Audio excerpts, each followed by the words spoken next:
All right. Well, hello there, YouTube. This is CD Mangaka. I apologize for the weird quality I have going on. I'm at the girlfriend's place, therefore I'm on my laptop. I don't really have my usual web camera and microphone for this as of right now. But there was some news dropped about Marvel Tokon Fighting Souls, the new 4v4 tag game that Arc System Works is developing. And I wanted to kind of cover it a little bit and share my own thoughts to it, just to also signal my interest in the game as well. I'm fairly excited for it. I've enjoyed many Marvel characters, some of like the Marvel movies that have come out over the years. And I'm also very, very intrigued with some of like the design philosophy, or at least things I'm taking away from how Arc System Works is trying to approach in terms of designing this game. If you didn't know, Marvel Tokon Fighting Souls recently just had a official beginner's guide overview dropped, and you can find this by going to YouTube. This is just on the IGN YouTube, but like Game Trailers has one. You can follow like the Marvel Tokon Twitter account as well for some other updates and things like that, which are we're gonna try and look at a couple of things throughout that. But without further ado, I'm going to play some of the video. I'm not going to play the entire video, of course, because that's just like genuinely not doing anything with the video. That's just restreaming it, which you don't need me to do. The battle director, Kazuto Pachi Sekine, I think I pronounced that last name incorrectly. Apologize for that. Shared some thoughts, like they're developing it and whatnot. And then the video basically goes through some of the things that are discussed within the game itself, like how by default the game is going to be 3 rounds. And one suspicion that we had early on with the game, I'm going to go ahead and full screen this now. One suspicion that a lot of us in the FGC had with the game was that the team itself would share one life bar. So if you look at some other tag fighting games, right, like Ultimate Marvel vs. Capcom 3, or Dragon Ball Fighters, or Skullgirls, for example, in those games, characters had their own health bar. So that meant that, damage that one character took was unique to that character. And that usually had systems where you would be able to tag the character out and regenerate some of their life, but that's not the case for Marvel Tokon. Instead, all of the team, all 4 characters, share the same life bar. So when you deplete the life bar on the whole team, then you get a round victory. And there's a reason why they have it set up so that it's 3 rounds to victory for a single game. Now, they explain a couple of other things with the assemble gauge and whatnot, but one thing I wanted to talk about in terms of balancing a tag fighter like this now is that compared to those tag games I mentioned before, instead of your team having a maximum synergy level at the very start of the game and then slowly losing it over the course of the game, um, you have your entire team synergy at all times throughout the game. Granted, there is a way that Arc System Works has found to limit this somewhat, and we'll get into that in just a little bit. But basically, once you have your entire team available, your whole team synergy is going to be there and present throughout the entire game, which I think is something that's quite interesting. So, we're not really going to be seeing any sort of like swapping around characters to manage the life bar or anything like that, simply because there isn't really anything to worry about there. The entire team shares the same health bar. It's not like there's going to be some gray health or anything like that. At least they didn't discuss it here in this current build of the game. So this should mean that rounds should be fairly finite. Whereas, a game like Dragon Ball Fighters or Skullgirls, because of like, recoverable damage, you might be able to tag out a character, regenerate a lot of that life, and that would sort of extend the duration of a round or a game. They also talk about the assemble gauge here, which is basically like an assist gauge where there's particular actions that you can take in order to use an assist in a certain way. There's the skill gauge, which is just like meter, using it for EX move and special moves and whatnot. Now, the thing that they talk about the most here actually is that how the team composition actually works. It's a 4v4 tag fighting game, but at the very beginning of the game, you're going to note a few things.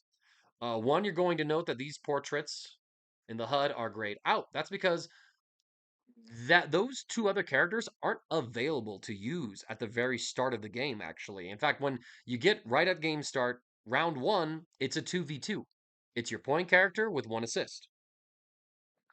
And you also only have one of these assist bars, so that means you only have like one particular ammunition, if you will, for using a special cancel to get in there. And there's a lot of things that this assemble gauge is connected to.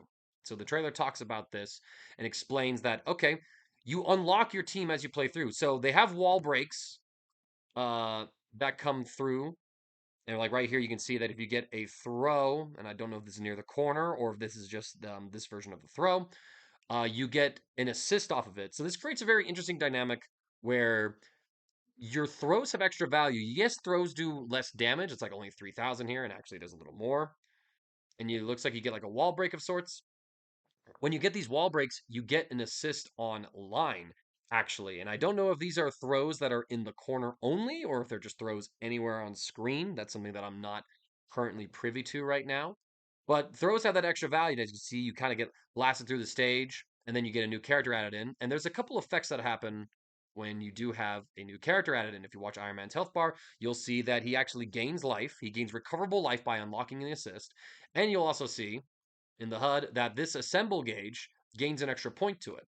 So basically, like the idea of Marvel Tokon and the way that Arc System Works is trying to build this game's identity is that you start the games off with some limitations and you slowly release those limitations as the game goes on through fulfilling certain conditions. Now, there's a couple of things that can be done in game in order to unlock your assists. There's wall breaks, there's throws. They say that using certain special moves in special locations on the screen would unlock an assist. Don't really know what that means. Does that mean, command throws could unlock an assist? That might make a command throw character quite attractive to use. But that's something that I'm curious to learn more about as we get more information about Marvel Tokon. There's sticking your opponent to the wall and stage transitions, which I think I've already mentioned. Um, so right here, they're showing a stage transition. If you knock them through the wall, right, like a wall break in Guilty Gear Strive, you get your assist. If you stick them to the wall like this, you also gain an assist. And if you are KO'd, um, you gain an assist as you go into the next round. So simultaneously, these assists are both a snowballing mechanic where I was able to put my opponent through the wall. I unlocked an assist. I gained more health. I gained more assemble gauge to do more mix-up stuff, as well as interact with more system mechanics. Or, oh, I just lost the round. Well, then I'm going to now get a teammate to come on in so then I have an extra assist to use. And there's a couple of other things to point out when it comes to team orders and things like that. So all of this is very different from what you usually see with a lot of tag fighters, where it's like a very round start, your whole team's there, you can call all of your assists, and there can be a lot of potential for chaos. Marvel vs. Tokon, or not Marvel vs. Tokon, but Marvel Tokon is more like, okay, we're gonna let you slowly unlock your entire team. Whether it's by you kind of losing a round and you need an extra, teammate to come in to kind of be a rubber banding mechanic to help you, come back in the game. And maybe I'm using the term rubber banding incorrectly. Or you use it to sort of snowball your game, which I think is incredibly interesting. And there's also some things to be said about the assist order themselves, right? So this here is where we're talking about you get more skill gauge, so you have a higher skill gauge cap, which is going to be important for you to stock up on using EX moves and super moves or ultimate moves, right? They talk about button layouts where you might be a little this is the default layout, right? And it might look like, holy crap, this is like an 8-button fighting game. But no, a lot of these are macros, right? This is really a 5-button game. Lights, medium, and heavies. We're pretty much, used to that. There's a unique attack, right? So you can think of that as like the unique skill from Grand Blue. You can think of that as like a dust move, maybe from Guilty Gear. I think the unique moves from Grand Blue make a little more sense. And there's also Assemble, which is your assist button, right? There's only one assist button, and you call your 3 assists by doing the assemble button and a direction. So you got like neutral is your first character, down is your um, second character, I think, and third is your fourth character. If I remember that right, I might have a couple of those crisscross applesauce. I am being called real quick. I should take this.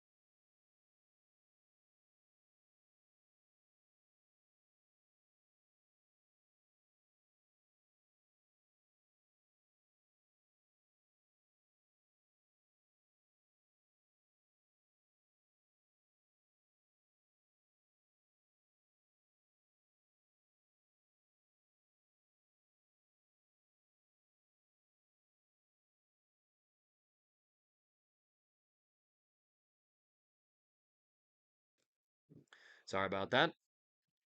I'm just going to keep on going because we're 10 minutes in at this point. Um, so we talked about the five buttons: light, medium, heavy, unique, and assemble. And then all the other things that you see, they're macros. You can replace these macros. Like quick skill is a macro to let you use like special moves and whatnot, as well as using it to input supers with simple button presses. Quick assemble is like a assemble style of a dash, and there's also a dash macro. So a lot of people are going to be using this. The dash macro works for forward and back macros and whatnot, right? But you can see there's like quick skill, quick dash, quick throw, quick assemble. You know, these are basically just like some shortcuts, right? And you could choose to drop one of these macros in order to get a different macro, right? Like quick throw is probably just a macro where instead of having to press a medium and heavy to get your throw, you just press a button and then you get throws, right? So that's sort of like the situation that we find ourselves in, right? And light and assemble. So there's a couple different ways that you can bind things as it is, but a lot of these buttons are just macros to be shortcuts to doing particular things. They talk about movement and stuff. It's all very basic stuff. There you have high jumps, you have air dashes, back dashes, forward dashes. Dash macro lets you dash light, medium, and heavies. They talk about some of the target combos in the game, right, which I think are very new player friendly in a lot of ways. But they talk about skills as well, and they kind of take notes from Granblue, which makes sense. Arc System Works developed it. And I know there's been a lot of discourse about simple inputs versus traditional motion inputs, right? And I think that Granblue does this the best, and Marvel Tokon is copying that, where you can do quick skills by using the quick skill macro, which you don't have to bind. And then changing the strength of it by pressing a different button with it, right? So you can do the direction of these skills and then throw those out. If you do it like this, though, you do get less damage. Now, I don't know if that's just simply when you start a combo with this move or when you hit a move raw, like think of a Dragon Punch, for example, or if it affects it in the middle of a combo. Currently, Grand Blue Fantasy versus Rising. If you start a move with a simple input attack, then it does less damage, and that includes a super. But usually the damage trade-off is worth it for like the fast input of the move. But if you do these things in the middle of a combo, then there isn't that same damage proration. So I'm curious to see if Marvel versus Tokon, I said versus again, Marvel Tokon, does something similar to that. Now I think that it's worth having a quick skill because there might be some supers that are great like reaction punishes against fireballs, right? And if you're able to just do a super input by pressing the buttons instead of having to buffer like a double quarter circle, or we see like half circle forward inputs on some of these skills, right? So you look at super skills, for example, they show off Captain America's, requires 50% skill gauge, and you can do quarter circle forward and two buttons, or you can just do quick skill, medium, and heavy, right? And ultimate skills, these are going to be skills where there's like a more complex input to it. It costs 100 skill gauge. And again, you can see it's a half circle back forward, or you can just do forward quick skill. And having that being tied, um, being able to go into these invincible ultimate skills that could have a lot of utility in neutral by just going for this simple input could have a lot of value for neutral. And so you might have players, even if they're doing like the motion inputs in the middle of their combos, it might be worth it to use this macro in order to get these fast supers to make it more reliable for the utility, right? As opposed to try to buffer this in the middle of a combo, right? Like or in neutral, I should say, not in the middle of a combo. That should be fairly easy and straightforward for you to do, especially if you're a seasoned fighting game player. They talk about link attacks; it's their auto combo system, right? Which I'll kind of skim over. But yeah, it looks like it uses a Gatling system. Everything should be there. They have a slam launcher mechanic, which basically launches the opponent up into the air. It's kind of like a big dust attack, right? And you're able to do this, which it looks like you're able to get a wall break from this by choosing to end it with like a forward um, finisher, right? Blowback. So you're able to change stage here.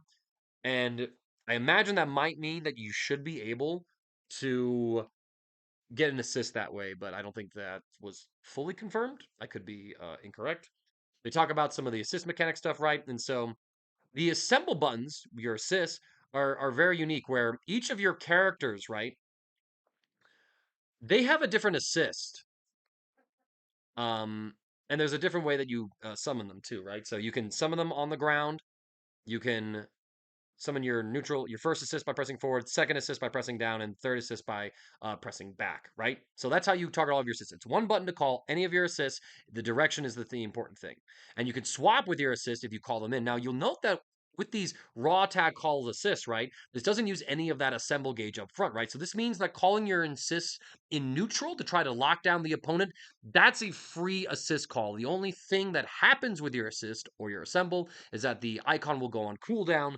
I don't know how long that cooldown is. It could be very snappy. It could be a little bit long. And then, of course, while that assist is out, your most recent assist is what you can change and switch to. So there could be a lot of very creative things that you do with these changes. But one thing you'll note though is that your characters, and they talk about this with assemble assist types, your characters assemble is determined by what place they are on your team. So they're showing Marvel Girl here.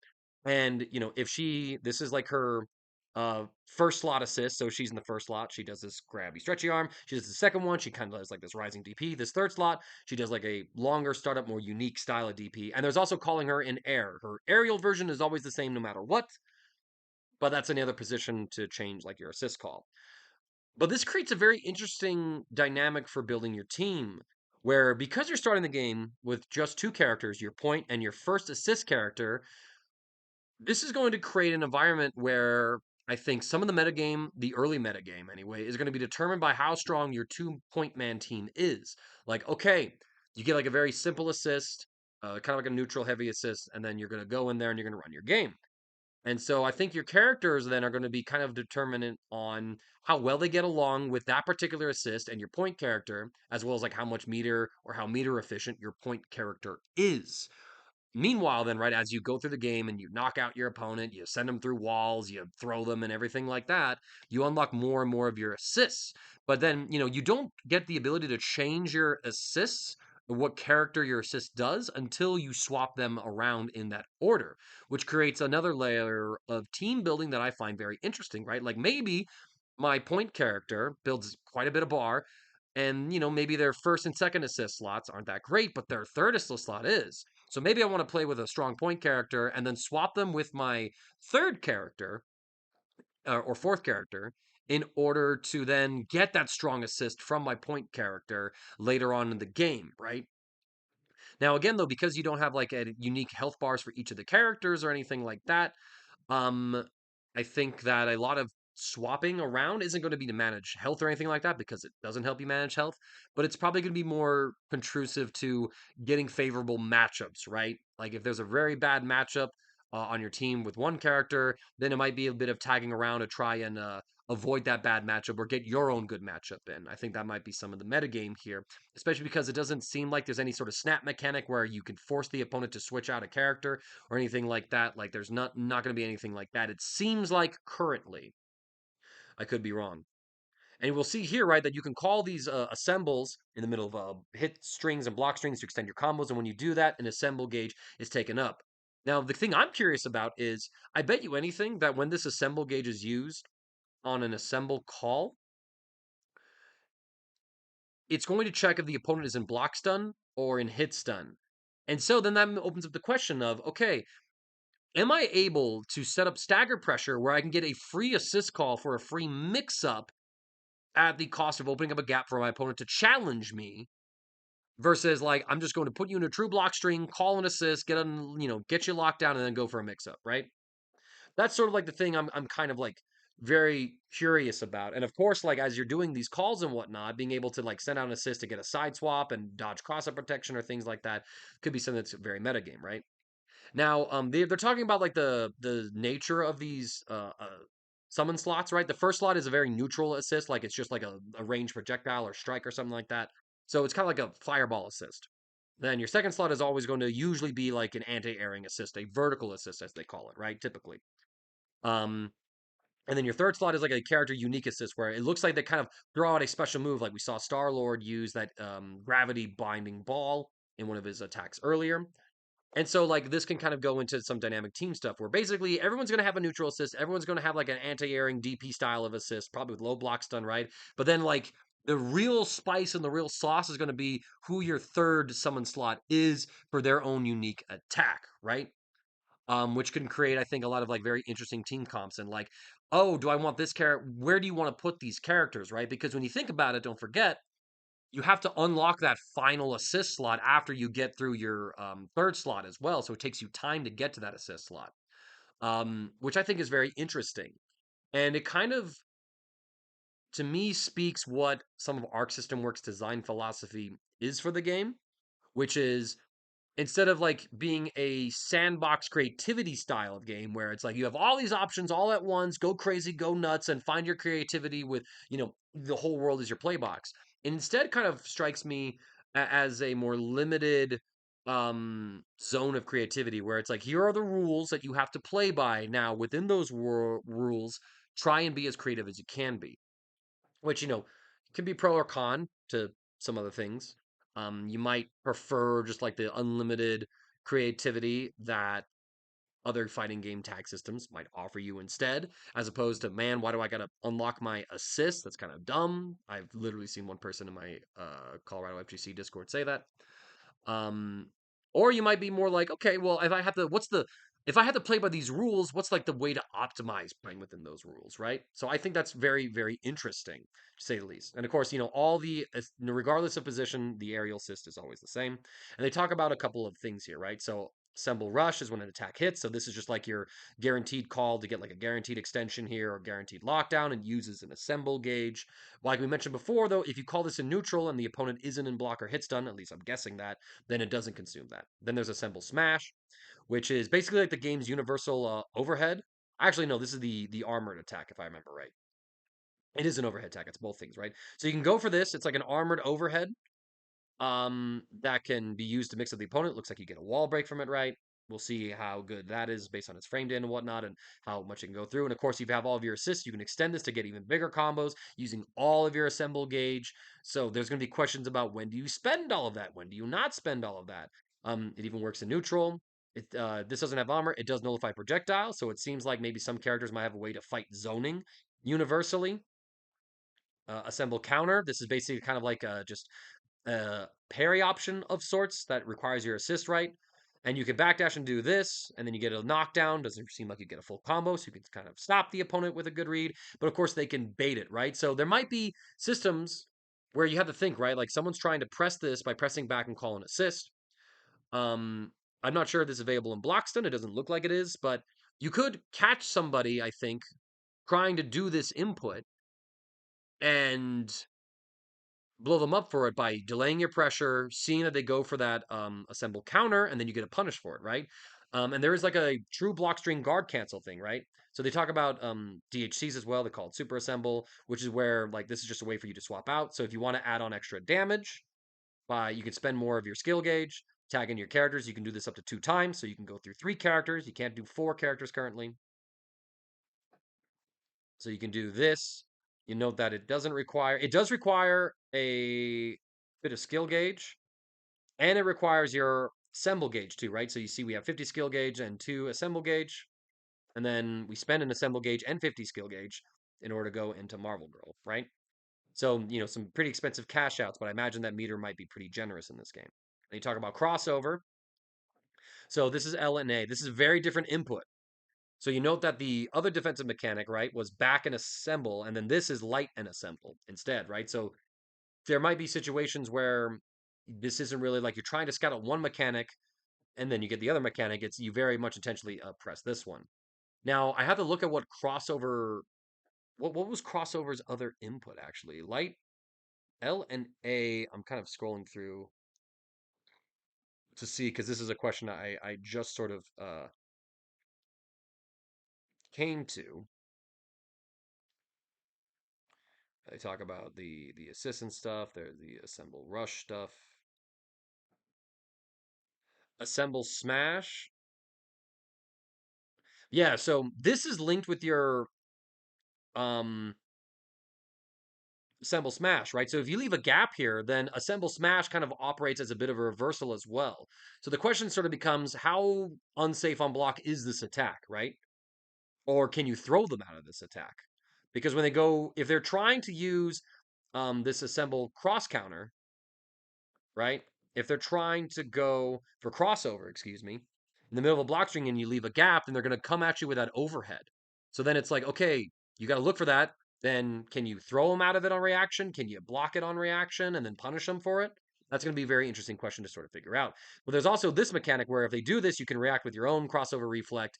And, if you time it just, if you react, you negate everything. But if you time it perfectly, then you get like a perfect version of it, which gets you this hit, which seems to be like a happy birthday, quote unquote. But the big thing here is that it disables their assemble gauge. So they can't, call their assists, and even all the assists go on cooldown, right? So this is sort of like the big reward where you get a knockdown, and all of a sudden they have to hold the mix, right? There's no going for any crossover um mechanics. There's now going for a lot of their defensive mechanics that rely on assembles.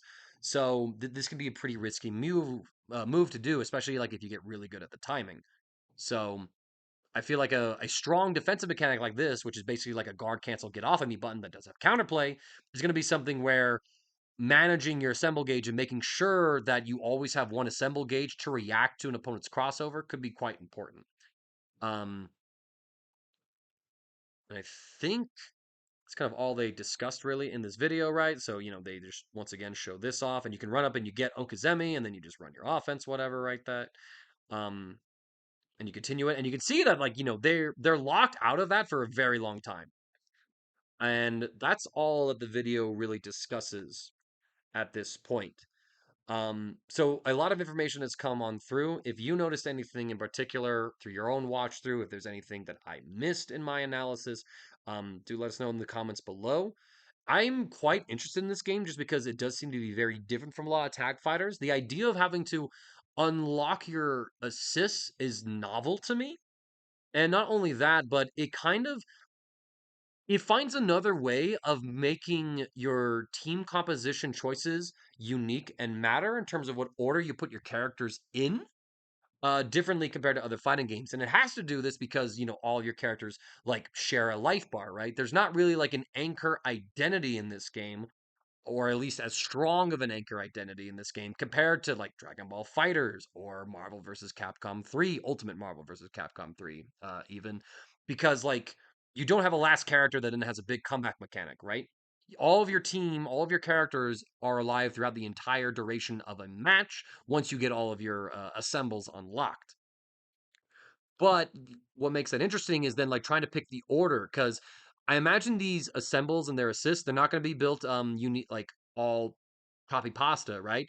There's going to be some differences, right? I think there's going to be some DP assists that are going to be better than others, right? So then you want to put that character in the third slot. There's going to be neutral beam assists that are going to be better than others, right? So that creates competition for the first slot. There's going to be character unique assists that are going to be better and worse than others. And so that's going to create competition for the fourth slot on your team. And of course, the point character, there's going to be characters who are more meter hungry as opposed to less meter hungry. There's going to be characters that probably build more meter as opposed to building less meter, right? So I'm very interested to see like how Arc System works, goes through balancing characters and assists around this concept as we kind of go forward into the future. Are you excited for a system like this? Are you kind of wishing they just kept things like very familiar as far as the tag fighting thing goes? I hope you all enjoyed the video. Sorry, it's again like a slightly lower quality than I'm used to delivering. Tis the nature of just what I'm doing here, and I've been talking about this for 30 minutes. So sorry I wasn't more concise, but there was a lot to discuss, and I wanted to talk about a lot of things, and I'm very interested to see how things develop. Keep up with any sort of Marvel Tokon news on this channel or by following at Marvel Tokon on Twitter. Those are some pretty good resources. There's like a community sort of tracking for Marvel Tokon news as well. That's how I learned about all this stuff coming on out. So, and as we get more info and as I get my hands on the game in the future, hopefully, I'll try to keep y'all up to date with it. I plan on adding this game to my roster of games to commentate and keep coverage on and do patch videos on. Which, speaking of patch videos, look forward to the Guilty Gear Strive patch stuff in the future. Anyways, I'm Magaka. Thanks for watching, and hopefully next time I'll be able to remember my good microphone to do this. Peace.